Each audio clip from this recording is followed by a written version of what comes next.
Sandra. Welcome to the Why Not Now show, and thank you for being here with me. And in the spirit of Why Not Now, let's hop in. Can you tell me about a time when you had a big decision to make and you had to ask yourself, why not now?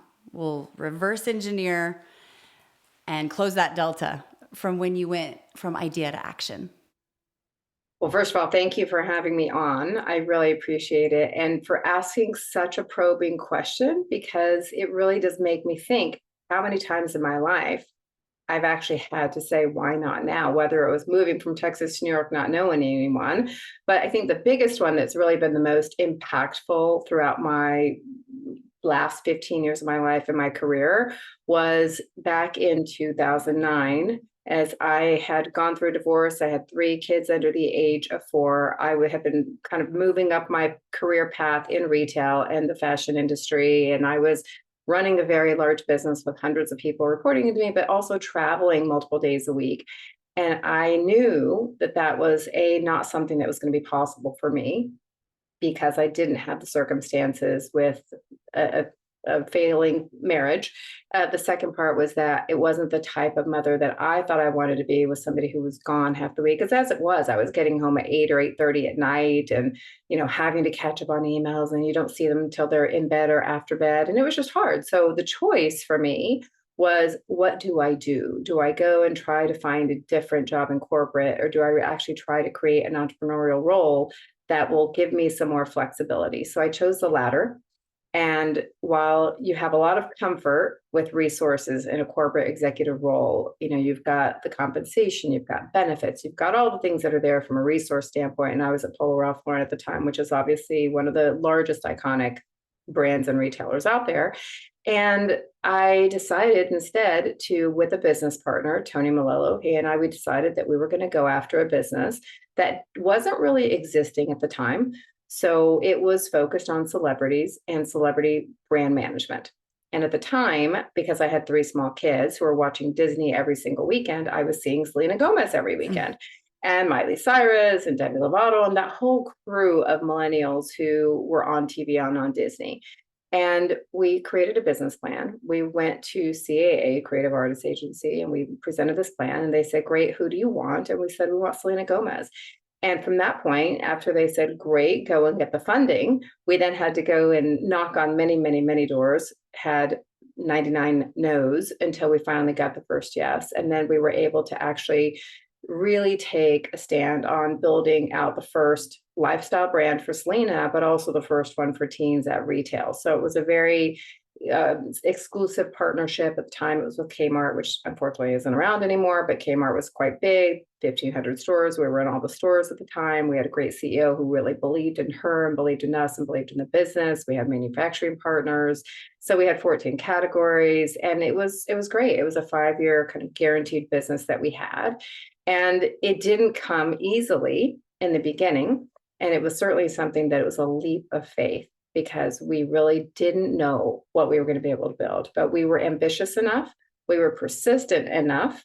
And it was also the time in 2009 when everything in retail as a business started changing. There was Facebook, then all of a sudden there was Instagram, then there were D2C brands that started in 2010, and you started to have Snapchat, and social media channels started changing. Influencers all of a sudden started coming on the scene saying, no, designer A, you're not going to tell me what I'm going to wear, because I'm going to tell you what I want to wear.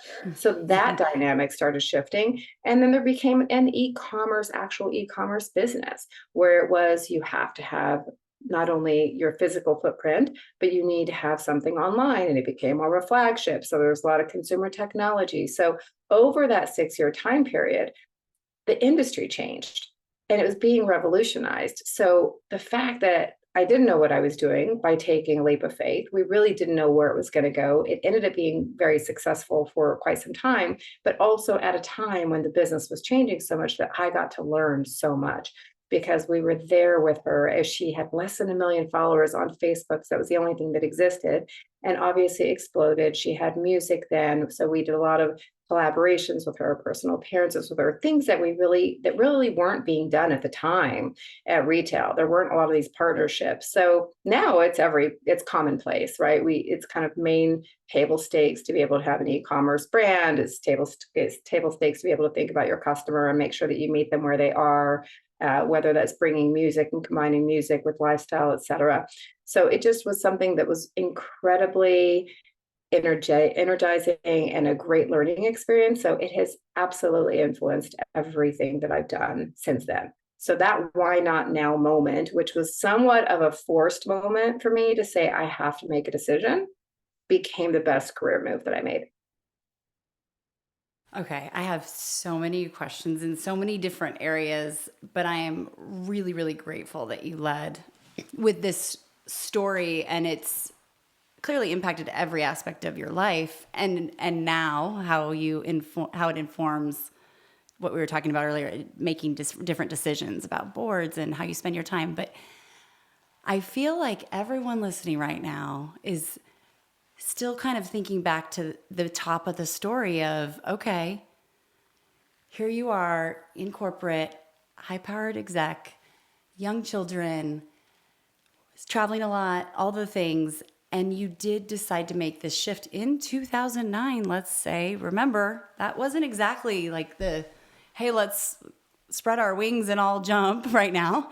It was such an economic cycle. So I got goosebumps when I was listening to you, and I feel like I can see the women nodding and saying, tell me more about how did you it was forced, you said, this decision to a certain extent, it sounds like. And how did you manufacture the bravery specifically to do the entrepreneurial route? Because a lot of corporate execs and CEOs, and you've managed huge run huge businesses, but they're not exactly usually the founder type or wired that way. So you did a 180 probably with your entire life.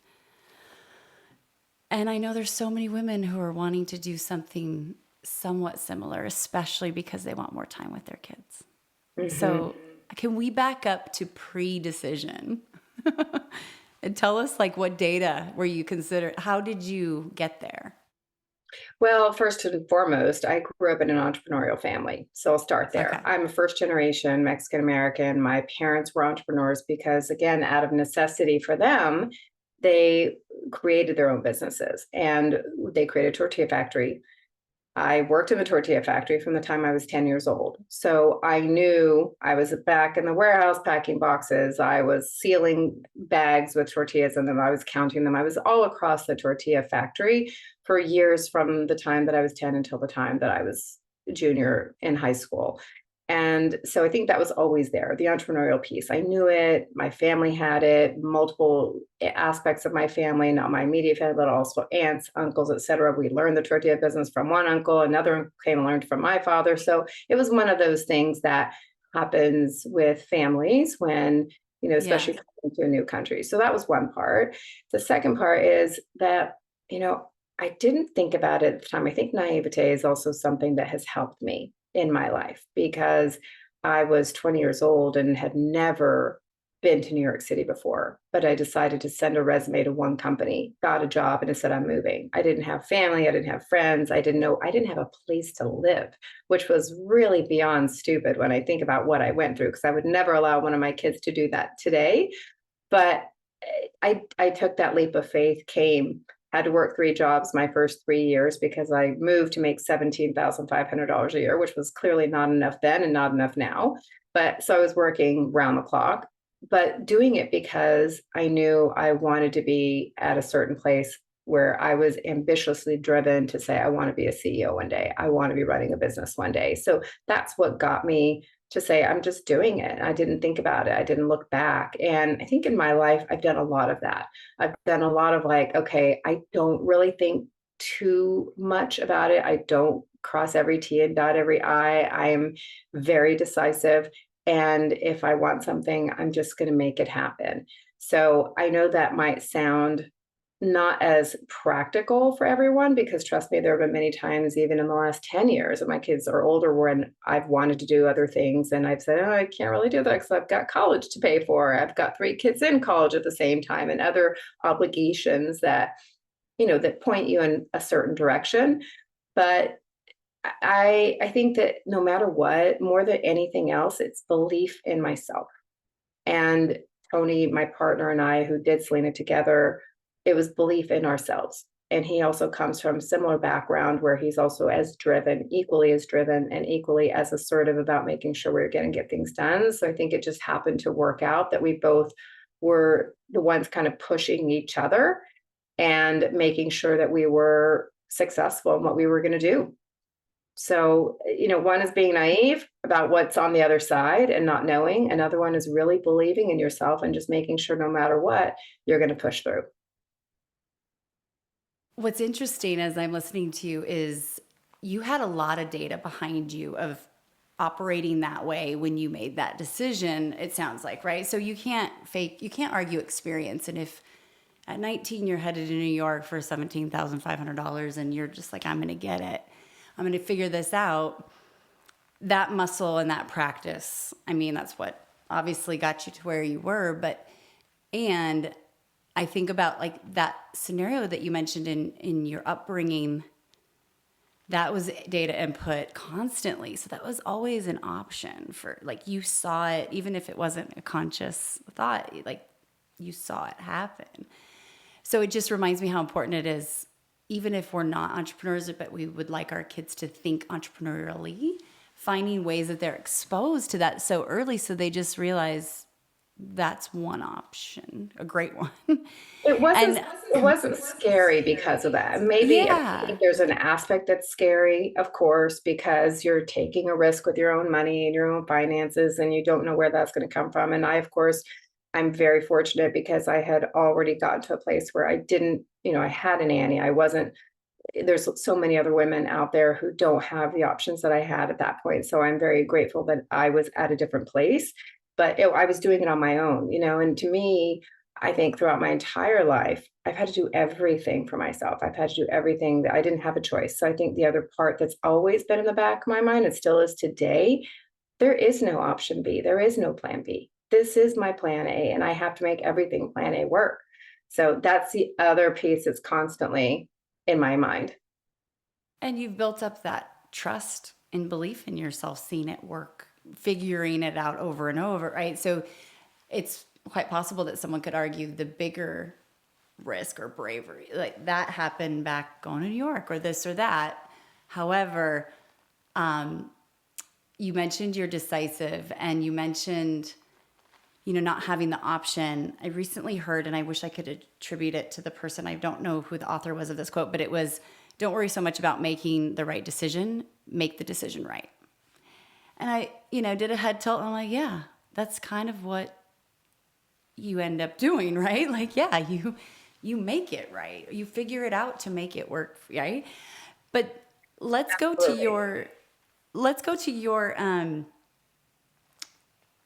the decisiveness and then the criteria of how you make decisions now too, regardless of the variables at play. But you're on boards, you have an incredible nonprofit, and you have this love for horses. You are doing so much for women and diversity and elevating women. And so lots of decisions all day, every day, and that's not new, I'm sure.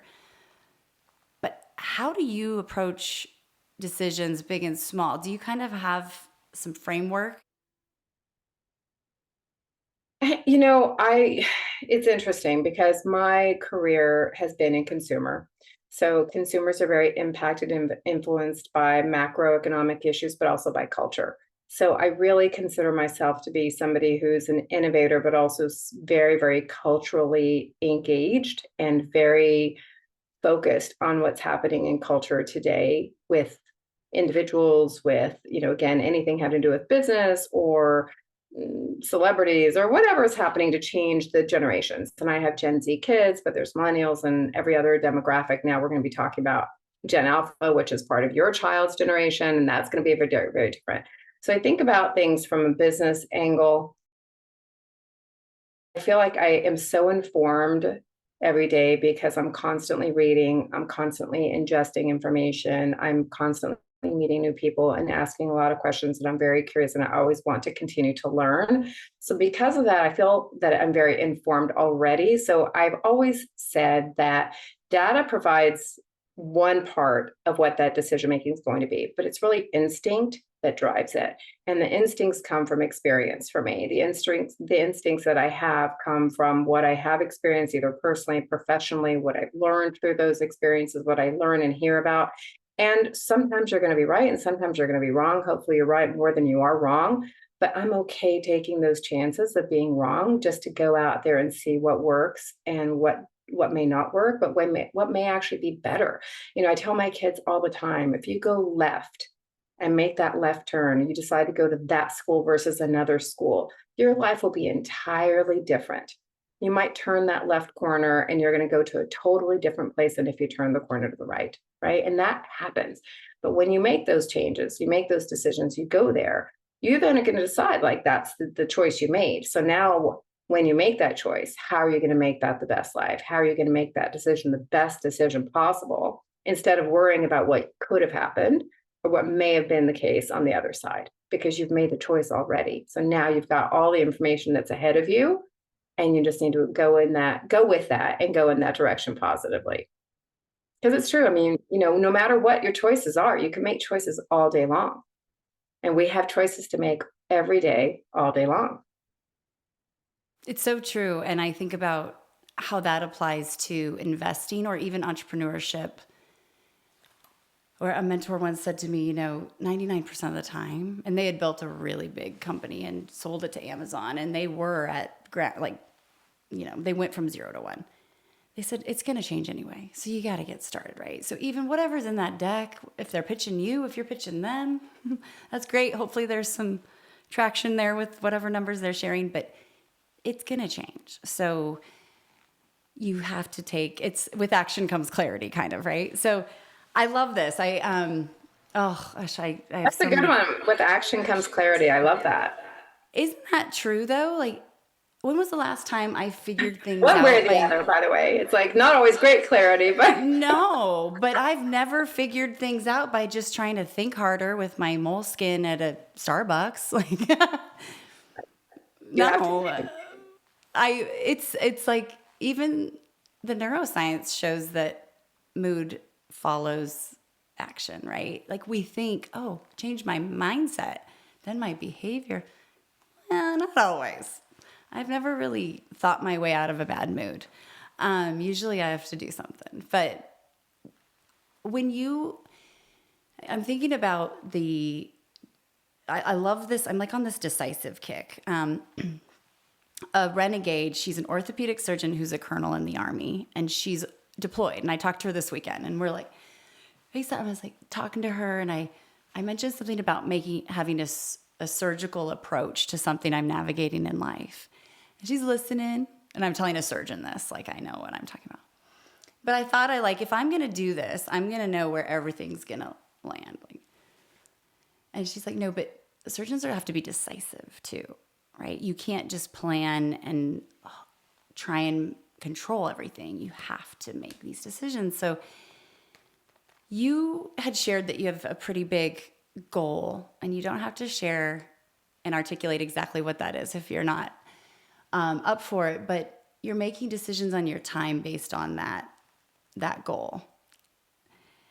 And it's a priority.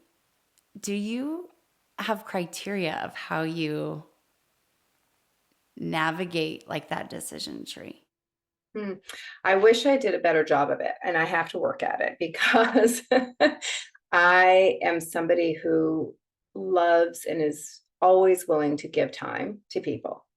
And that, as you know, because I know you do as well, can take up a lot of time. And then all of a sudden you're like, wait a minute, what did I actually get done today? And I've actually ended up finding myself in the last couple of years probably spending more time doing that, whether it's with founders or Latinas or people who want to be entrepreneurs or who are looking for job changes.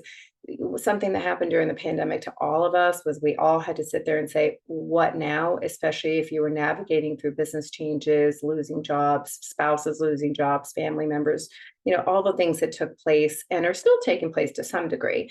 We're all navigating through that. But I got more and more calls from women predominantly who were, I need to pivot my career from this to that. I need to make a change because my husband lost his job, or I need to do this. My husband passed away. I mean, it was always something from women that were big decisions on, I need to pivot, right? And I've done a lot of pivoting in my career, which I realized I hadn't called it pivoting, but I'd realized that what I was doing throughout, again, not deliberately and not planned. So I wasn't doing what you were doing to say, like, how do I plan everything and put my roadmap together and make sure I hit and check every single box? But I knew that instinctively I wanted to be a CEO who was well-rounded. I knew instinctively I loved consumer. And so I was also in the industry at a time when I was able to navigate through different positions and roles and experience a lot more than you can today. That's much more siloed. So with all of that came this curiosity to learn more and curiosity to go into technology and understand consumer tech. And when these consumer tech companies in 2010 started, I was like, well, wait, what is that? And how do they work that? And what does that coding mean? And what does that mean? And what does that mean? And so I think those questions that I kept asking kept helping me be more informed so that I felt more confident, more comfortable. And I think at the end, we talk about confidence. I was the CEO of Diane von Furstenberg. Diane von Furstenberg herself is all about women and empowering women's confidence. And it was something that I hadn't really thought about as much as I did, obviously, when I was leading that business, because it was something we did every single day. But with confidence, so much can change. And I realized that confidence comes in speaking to people. You and I right now, there's confidence in how we speak with each other and how we're able to relay messages. There's confidence in getting up sometimes and just putting yourself out and putting yourself Mm-hmm. out there for people. Mm-hmm. There's confidence that comes in so many different ways. But the more informed you are, the more you can feel that confidence. And I think that while I don't feel like I ever really had mentors per se or anybody who was necessarily putting me in situations early on, I did have people who were saying, like, she's pretty good. I'll give her that chance. I think this is what I want to do to others, which is why I spend the time getting back to the question about time and decision making. I know what difference one person can make in someone's life. I've seen it. I've seen it happen. I'm seeing it happen as I help other women as well. So that to me, I will never regret spending that time and taking that time out of my day to help somebody else for it. So that's one part. I will always prioritize helping others. The second part, in terms of just like, how do I think about my life today? I think that comes with, I thought life was going to be so much easier after the pandemic. And I took my family, I bought a farm before the pandemic, thankfully, in upstate New York. I have rescue horses and rescue dogs, and I thought it was going to be so much simpler. It's not at all simpler. There's so much that goes on and it's super busy. And I love all that because I'm somebody who doesn't sit still very often. So I love being busy. But with that comes like, you have to stop and sit for a minute and say, all of a sudden the years are flying by. Am I doing what I need to do for myself, for my family? I have plenty of years left to be in love, to go and travel, to spend time with someone, the things that are so important as human beings, that connection that we have, whether it's your parents, your grandparents. I just came back from my grandmother who passed away 2 weeks ago, and I was there for 3 days before she passed away in hospice. And before I left, I thought, I don't want to miss this. I don't want to regret not having been there because I regret not having seen my grandfather before he passed away. And I did, and it was the best decision that I could have made to go there. And I think that was something when you're talking about time and decisions and what's really important. I'm now focusing and saying, okay, how much of this is really going to help me as a human being and help me feel the happiness that I want, the clarity that I want, that does help me professionally as well. Because if I'm more whole on my own and I feel better and happier and more contentment, then of course I'm going to be more productive naturally. I'm going to be able to think clearer. I'm going to have so many better relationships from a professional standpoint. That's how I see it. So the decisions of how I spend time now are a combination of that to make sure that I am really focused on what truly matters and the family and love of life and being able to spend time with somebody that you want to spend time with. And that could be your kids, it could be a spouse, it could be any number of people, right? It's just like, and friends. And making sure, like on my vision board for this year, which I did with my 20-year-old daughter, I had on there gatherings. I had a lot of things which I realized after the fact that had to do with home. It was sleep, it was travel experiences, it was a long table of people gathering together. And there were like two pictures for business. Granted, business has to be there because I have to pay for everything else, but but I realized that what I'm missing is all the rest. So that's where I'm prioritizing my time, is to be able to get the rest and feel that real comfort of having my community. I love that because you're organizing around execution. I mean, you're doing what you would do in business for your personal, you are the CEO of your life. We all know that. But CEOs have to create results, right? And so they need to organize around the execution and operationalize to a certain extent. So oh, we got you. So I love the engineering side. Vision board is an awesome first step. And then the action of that, it's all related, right? It's kind of like the insight, intuitive instinct as well as that data. And in my experience, especially women who have been able to do a lot and make a lot of progress in their career per se, we don't always do that around ourselves, right? We're usually sometimes we often do it for other people. We'll go around there and help. So with you and I'm thinking about business like KPIs and how do we measure this, right? Like gatherings and there's probably a soul metric that you check in with. And I believe in kind of that giving things oxygen, they'll become more scalable because you have multiple people working on solutions for you, even when you're not around, right? Mm-hmm. And when I say that, I mean like verbalize, sharing, hey, this is what I'm looking to do, even if it's not someone that you think is super relevant to the situation. Or what people might say, you're putting it out in the universe and it'll come back to you, right? So just Right. manifesting, or how Right. somebody wants to claim that. And I do believe I believe that there is that, right? We have to believe in ourselves and have to put it out there and say, that's what I'm going to go for. Because if you don't, I mean, time just flies by. We're all of a sudden in March already. I agree. And it's not just, there's action behind it. You have to actually say it, or, you know what I mean? So I agree 100%. It's like a vision board with a spreadsheet, because you need to be able to take even if they're not calculated, not everything that counts can be counted. Everything that we can count, it counts. Einstein, we realize. But is there anything that you wanted to share goal-wise that you might be thinking about? Oh, I don't know. I mean, certainly there's the list is long, and the list is long, but at the same time, I'm trying to prioritize that list. So I think, one thing for sure is to make sure that the community and the friendships, like even ours, that we said feel like we've known each other for a lot longer than we actually have, but those are important. Friends help lift us up, and we need that every day. I do anyway. And gathering, I do too. Well, it's truly, what fuels us, and gatherings being a goal of yours.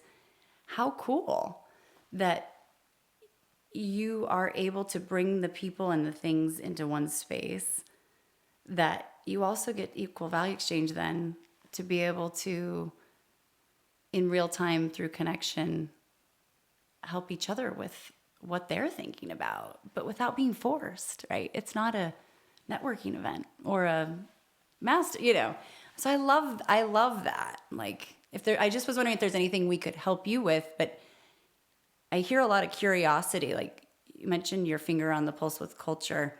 That must take an extremely curious person to consistently be open and looking and genuinely wondering. I I think I should have been like a millennial or a Gen Z multi-hyphenate. Either that or I've had ADHD and I've never known it. But one of those, because I love to be able to spread myself out and learn from all different angles. And I think everything from you ask my kids, they say she loves business. I do. I love business. I love building businesses. I love thinking about business. To me, everything, and maybe it was because of my childhood, but everything is around that business mentality to me. So I do think about things in the way like it doesn't matter if it's coming from a completely different industry, but what they might be doing might be so cool to cross over into an industry that's unrelated. But I was reading something literally about Taco Bell and Kentucky Fried Chicken that was an AI component, an AI tool that they're adding to be able to track and measure some results from their store employees, and if they're actually adding on more fries or whatever it is to orders. And I thought, well, that's really interesting because I was on the phone with the retailer yesterday who was looking for some KPI measurements for their staff and some tools that they could use for their teams to say, how can they sell more? In this case, it was sneakers. How can they actually sell more sneakers? What kind of KPIs should they be looking for? So I wonder how that could actually work in this world, so it doesn't Yes. have to come within your own sector. I'm very much a believer that that's why I really like to be informed across so many different avenues to see what works in one and how we can bring it to the other.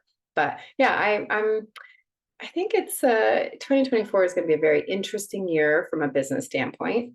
And I'm sorry, I keep freezing here, but it's going to be an interesting year from a business standpoint. But I hope it's going to be a very productive year on the personal front because I'm going to make sure that I'm spending the time to allocating the time to do that. And I think my kids are getting older as well, so they're now kind of young adults. I would say, as embarrassing as that sounds sometimes, is like they're in that college age range, and I look at that and I'm like, time flies. So how am I going to make sure I'm as present as I can be while still making sure that I'm covering the responsibilities that I have, and also feeding what the joy is that business brings me, or relationships or networking, because I do get a lot of joy out of that.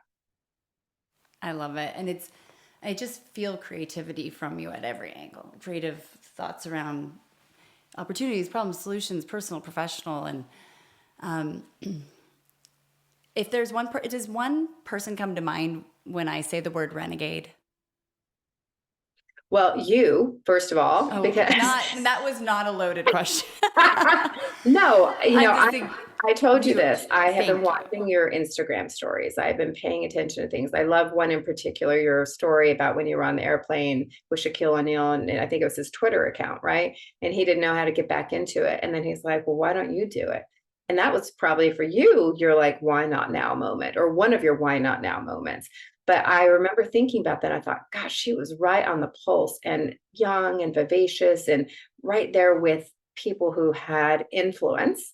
And you may not have known it at the time, but that really helped you become the renegade that you are today because you had people who believed in you and who said, why not you? Why don't you go do it? And I think we all need to be that for each other. I would love if women could do that more to one another and for one another, because we need to sponsor people when they're not in the room. We need to be able to help and uplift them as well and say, like, why not you? These are your skills. Or why not come here and let me give you that seat at the table? Let me bring you into the room, bring you into the boardroom, just hear what's going on so that all of a sudden you're not thrown in to a boardroom one day and have no idea how to respond, how to behave, what they're looking for, et cetera. So I really think that times have changed. When I was starting out in the industry and in business, there were no communities. These days, there are lots of communities, right? And the Renegade community that you built, it's incredible. And if women can be helpful to each other in that regard, that will make us all a much, much better place to live and work. Absolutely. And I think about who introduced us, Phyllis Newhouse, who is all about rocks, the resources, opportunities, connections. And I've been a recipient, so grateful, and hopefully have paid it forward. But you're exactly right. And I think, as I look at everything, every step of the way, you've shown, even in corporate, renegading your way through that, which isn't always the most conducive. But I appreciate you. I appreciate you sharing, and leading with the story you led with is extremely valuable. So thank you. And please come back. I'd love to check in, and we'll make sure we do this again. Oh, thank you. Well, thank you. This is real life, and I appreciate that we can actually be vulnerable and actually share those aspects that have informed our decisions of where and why we are where we are today. And for me, it certainly was a big one. So thank you for taking the time. Thank you.